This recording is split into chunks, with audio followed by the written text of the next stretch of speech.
Hello, hi. Welcome to this next video, Presidents and the Legislative Branch.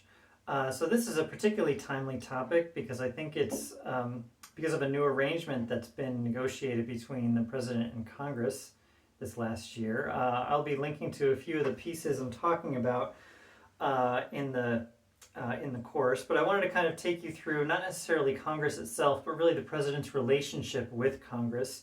And a lot of that comes down to persuasion, but a lot of it also has to do with the structure of Congress itself and the kind of ideas of divided government versus a united government. I want to take you through the budget process as well in just a few minutes, but the first thing I want to talk to you about is the constitutional powers of the two branches. So, of course, in the Constitution, you know, the Article 1 that spells out the powers of Congress. And specifically, Article 1, Section 8 contains all of those enumerated powers of Congress. So you have, your ability to declare war and coin money and to legislate roads, post roads, which is basically the interstate highway system at this point. But there's a lot of enumerated powers, and there's some implied powers as well. It's what's called the elastic clause or the necessary and proper clause. The presidency is a little bit broader when it comes to legislation. We know that the president has the veto. And from your introduction to American government course, the veto is not absolute, right?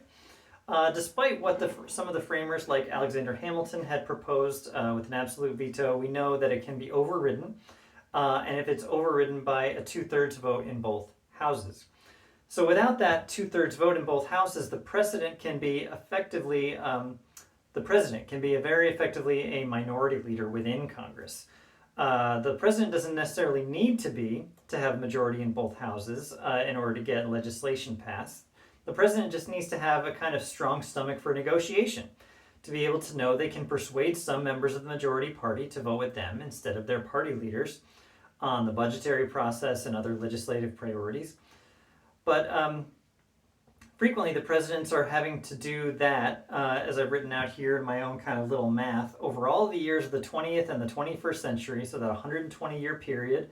Since 1900, 60 of those years, 50%, half the years, at least one of those houses of Congress has had a majority that's opposed to the president. So only in 34 of those years have the Democrats held a majority that's in the House and the Senate as well as the White House.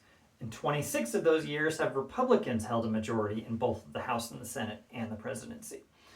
So there usually has to be some kind of compromise when it comes to the annual budget process, and we'll come back to the budget process in just a minute. But I wanted to give you some highlights that are also mentioned in your textbooks about the legislative priorities that have been able to be enacted when there's unified government.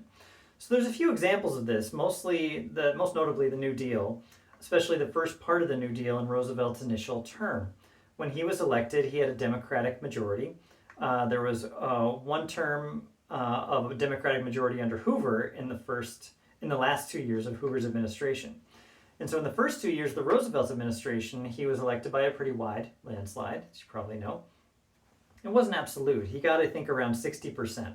So that's about a 20-point lead over his opponent, Hoover. So it's not absolute. There were still Republicans, and crucially, there were still Southern Democrats that were essentially segregationist Southern Democrats. So there were conservative Southern Democrats that often voted with Republicans. And there were still Northern liberal Republicans, too, at this point. But today, both of those things are kind of endangered species, but they both still exist, I should say. So in the New Deal, FDR was able to claim somewhat of a mandate that he had. He was able to pass a lot of his legislative priorities in the New Deal, like creating Social Security in 1935 and expanding poor relief and creating unemployment insurance and also creating several kinds of jobs programs, his alphabet soup. So all of those things, and if you don't know, it's that you could go into the detail, but there's the National Recovery Act, the Civilian Conservation Corps, the National Industrial Recovery Act, the Hoover Dam, the Tennessee Valley Authority, all those things he was able to do because he had an absolute majority of Democrats in both the House and the Senate, even though some of those Democrats were Southern conservative Democrats, segregationist. And one thing to note, I believe, has been mentioned in your textbook, is that FDR had an opportunity to ban lynching, or he could have pressed the issue. And by lynching, there was this common practice in the South, the segregated South at the time, that was unfortunately of a mob creating, this mob mentality to lynch an individual who was usually black, usually on some trumped up, untrue charge. It was usually a man had something to do with false accusations of sexual assault against white women. So there were a lot of those that went on, and you can look into statistics, but they were too common of an occurrence, of course, and any occurrences are too common. But there's an opportunity to write and draft and pass the anti-lynching bill, and FDR chose not to do it because he didn't want to alienate the Southern Democrats in his party. But on federal spending, a lot of them, still marched in lockstep with the president.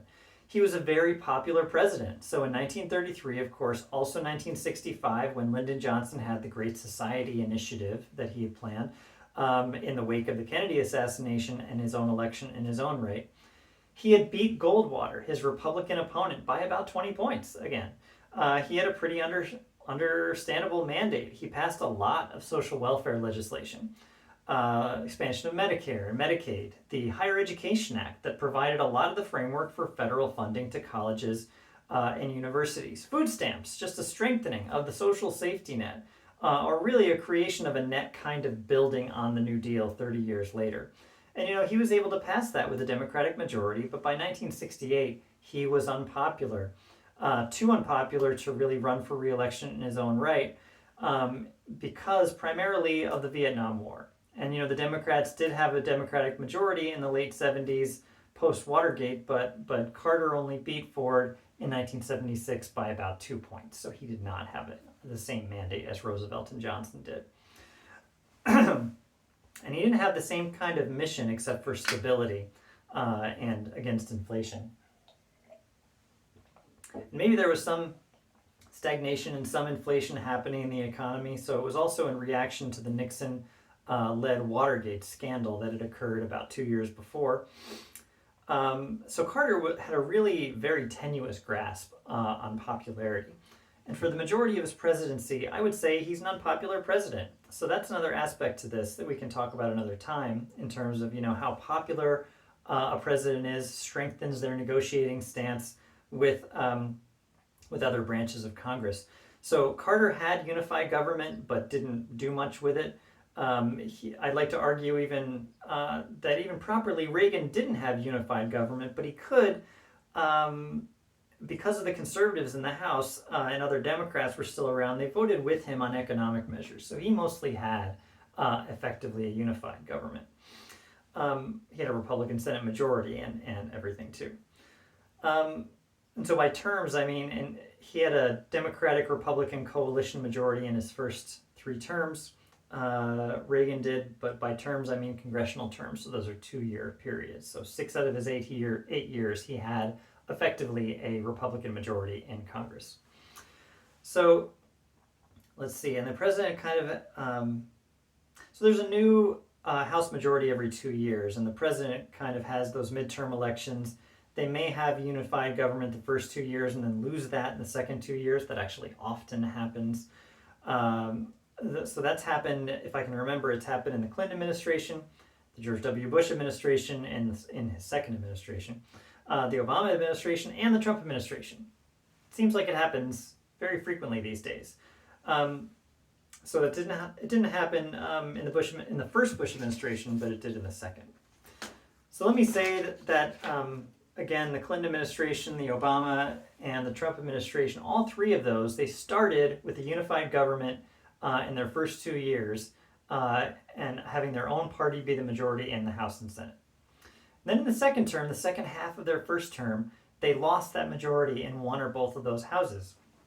In Clinton and Obama's case, they lost them in both houses. In Trump's case, he lost just the first. He lost the House, but he didn't lose the Senate. So every Democrat now, since even though we have unified government sometimes, only about less than a quarter of the time, we have unified Democratic control to start.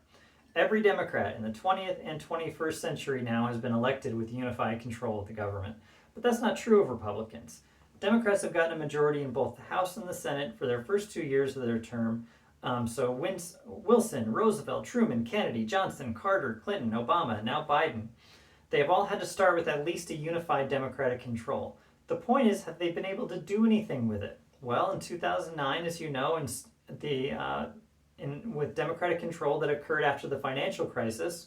At the time, a very unpopular George W. Bush administration had been kind of languishing in office for a couple of years. Excuse me. He lost his Republican majority in both houses in 2006 after Hurricane Katrina and the kind of public mishandling of that, as well as the unpopularity of the ongoing Iraq War. All of those things contributed to a lack of popularity for Bush.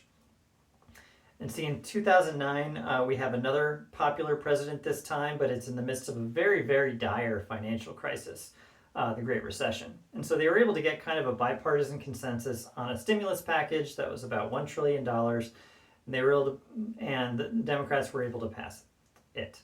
It took them a while, though. It took almost 18 months to pass healthcare reform.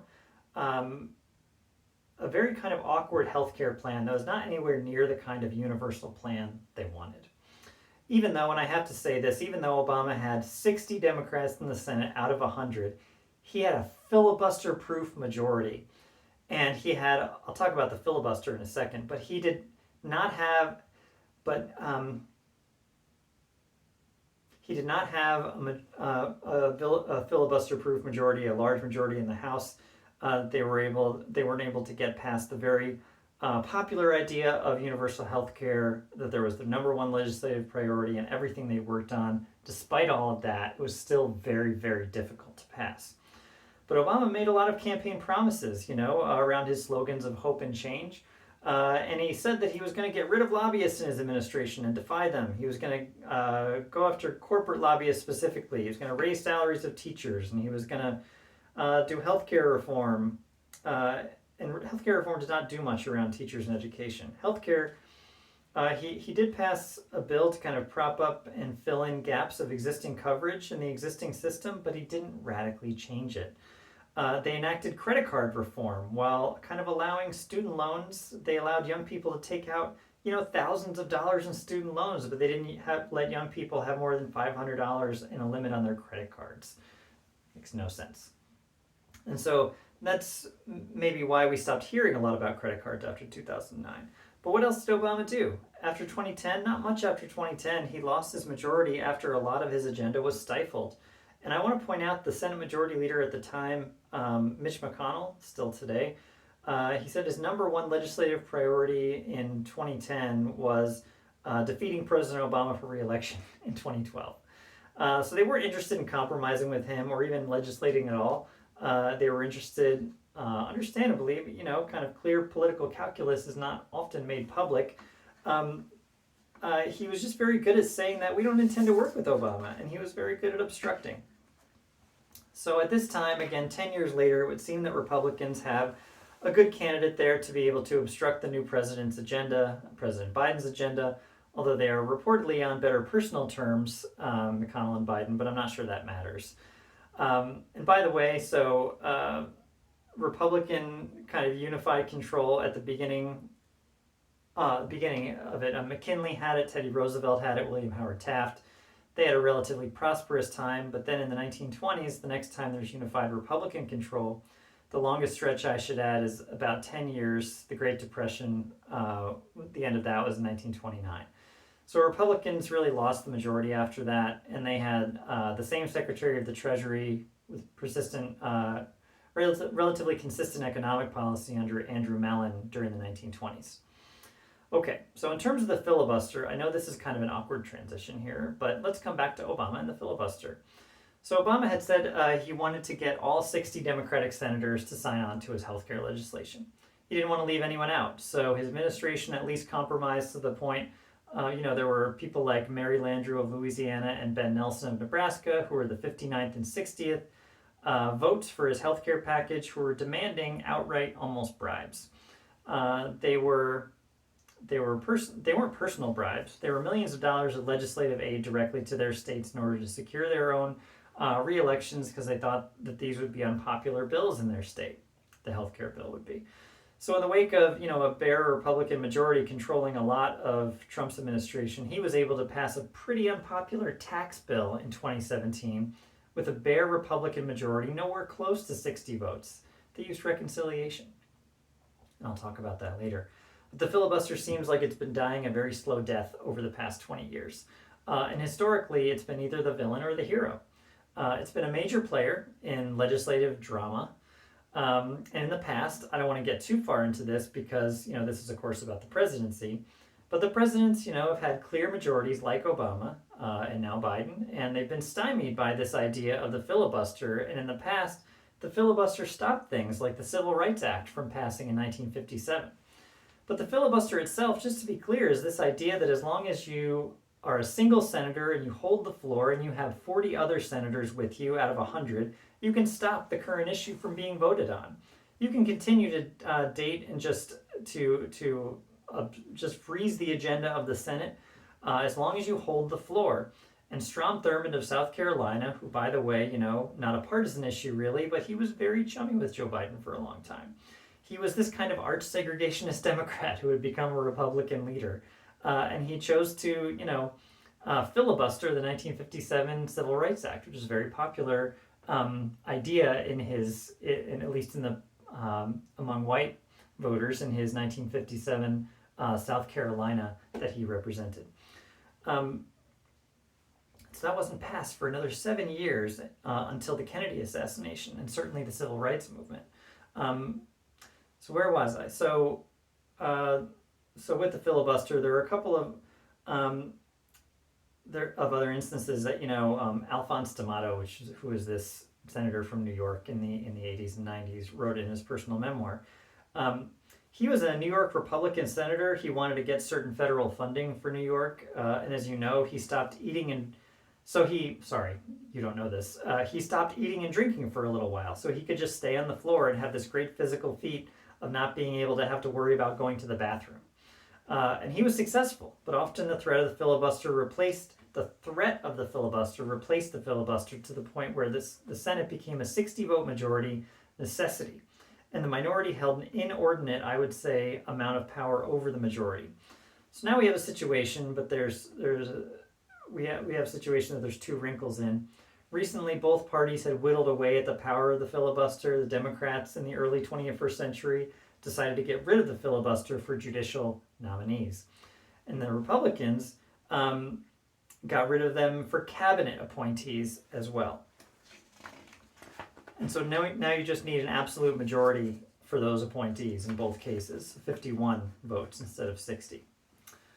Let's see.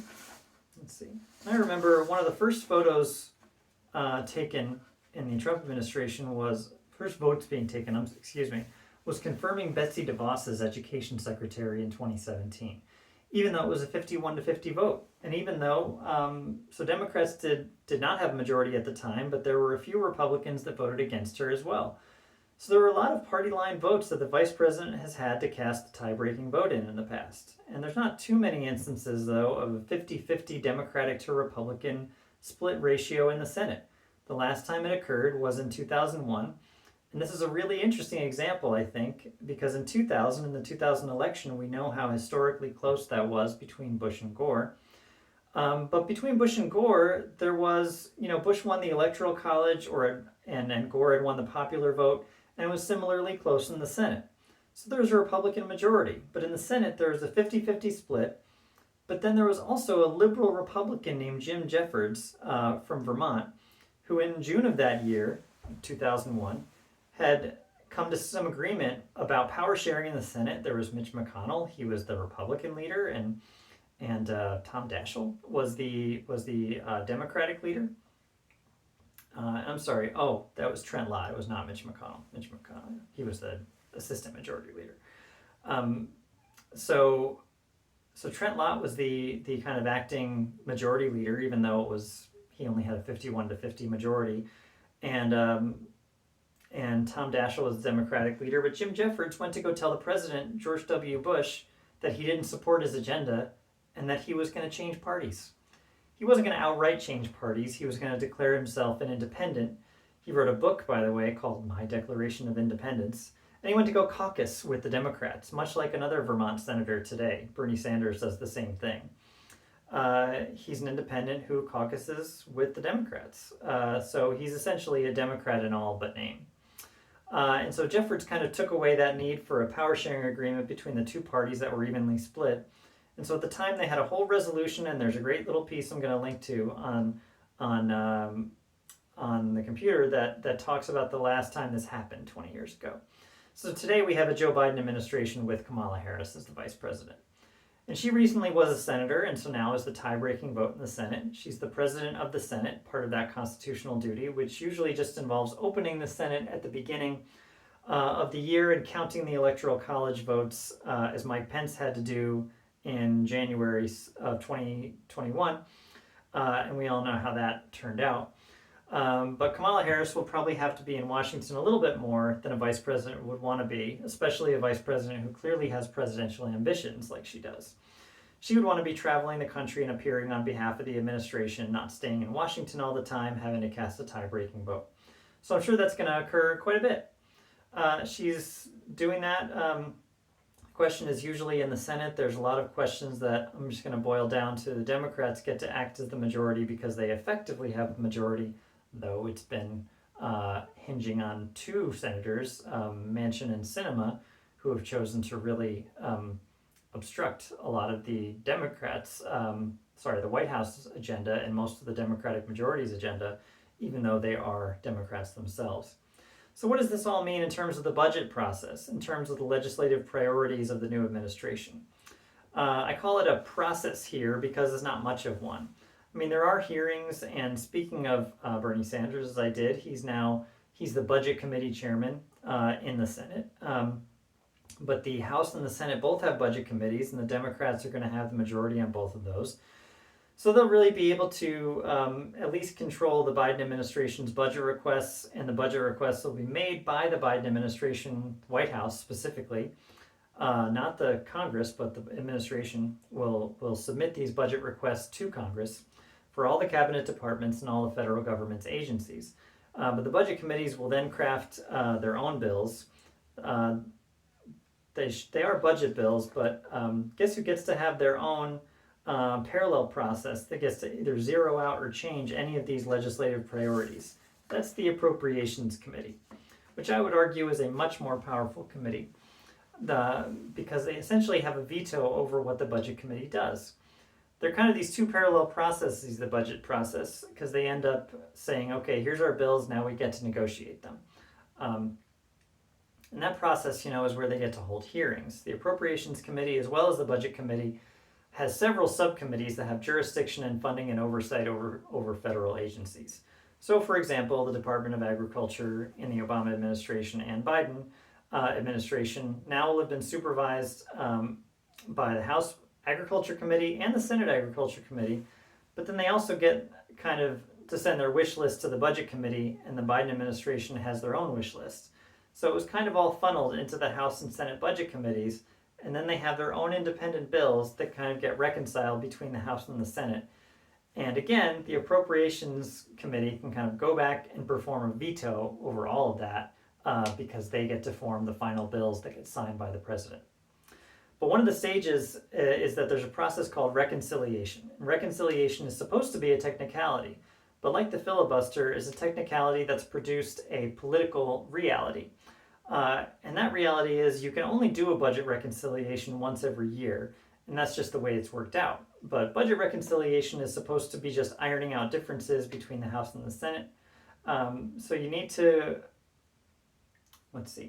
So as long as you fold in other things with federal budget reconciliation, Democrats theoretically could pass anything they want as long as they can get 50 Democratic senators, again, recent history, Manchin and Sinema, and all the House Democratic representatives to sign on.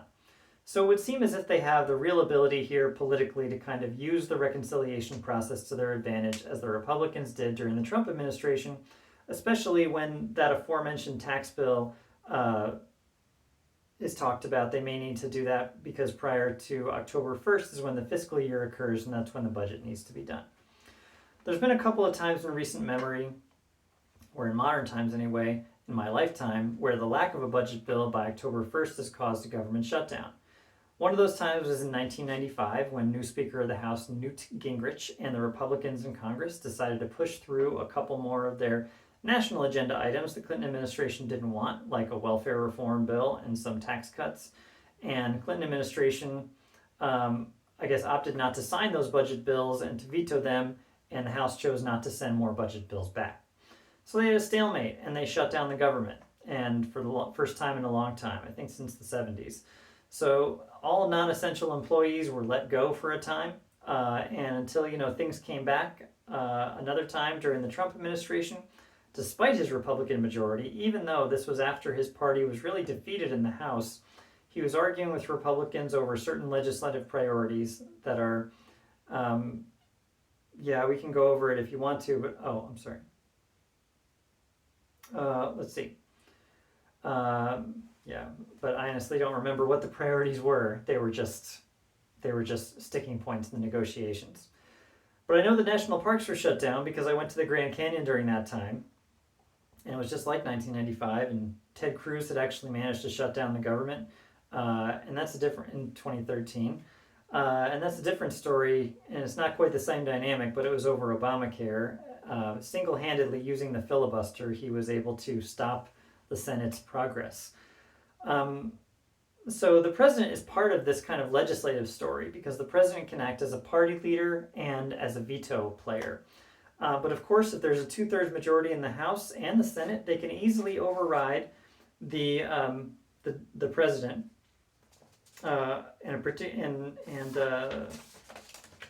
They can do it, but it's not easy. Gerald Ford actually had, in his kind of one single term, he had a 2/3 majority in in the House against him, the Senate and the House against him.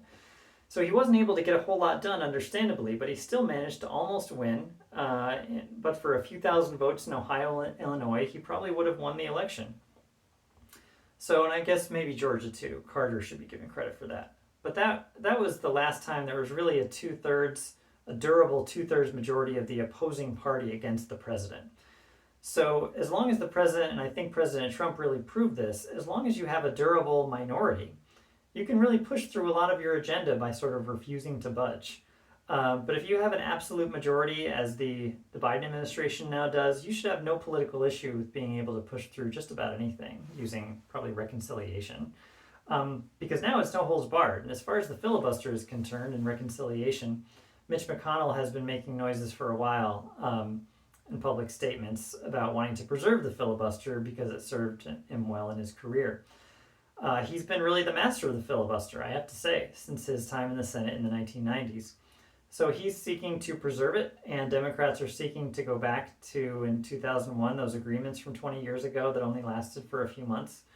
They're trying to go back to those rules. So they have done that, and they have an agreement, and effectively the Democrats are the majority, but it doesn't seem to matter because Manchin and Sinema have really obstructed most of the agenda. But a filibuster is no longer the kind of rare occurrence we used to have.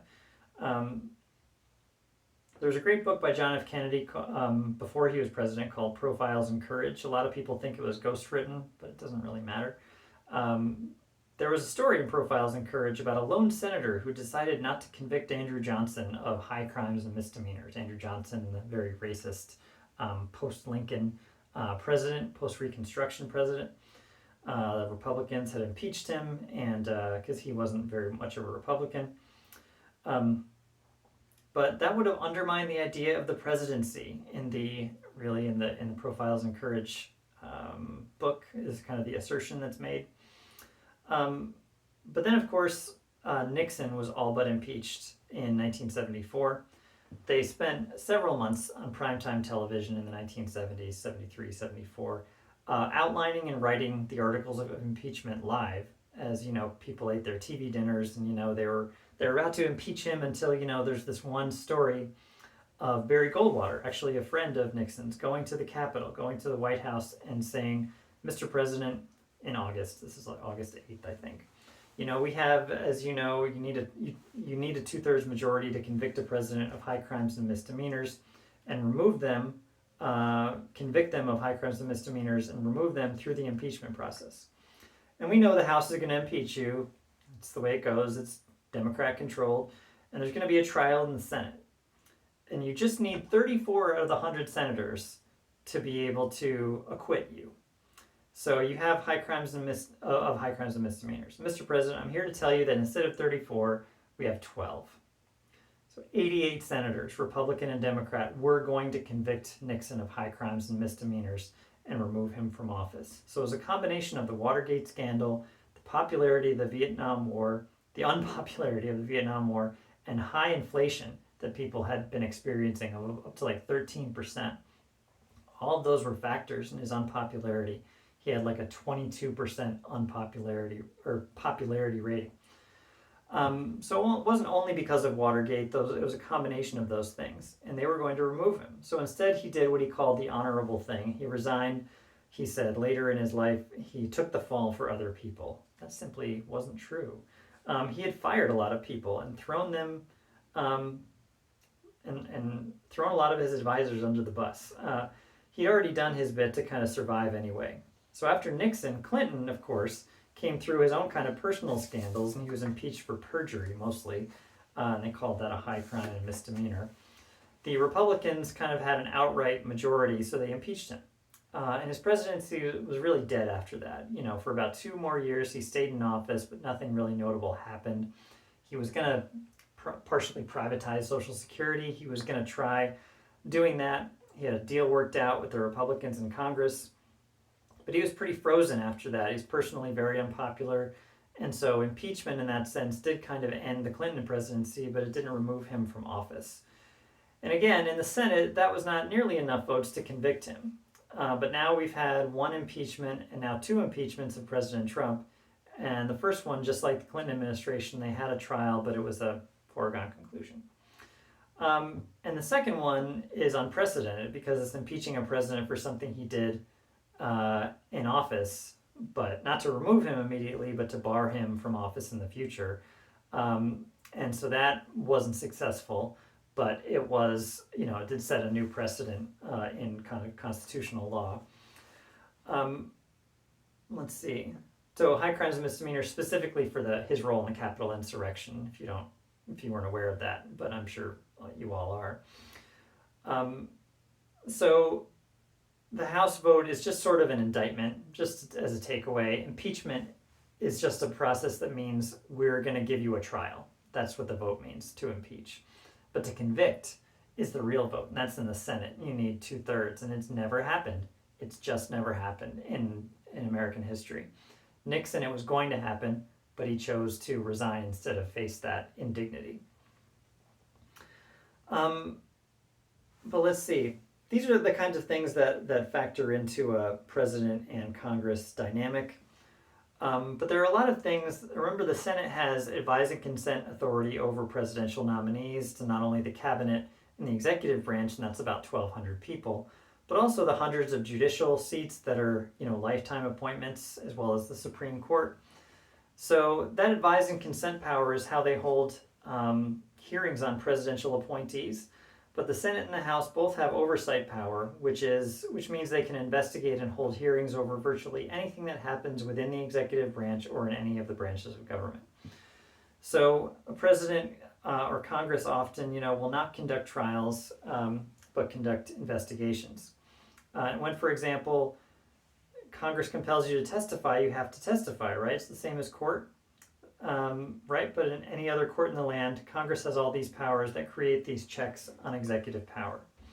But of course, the one that we haven't talked about much, and we'll be talking more about during the foreign policy chapter, is kind of the war dynamic between president and Congress.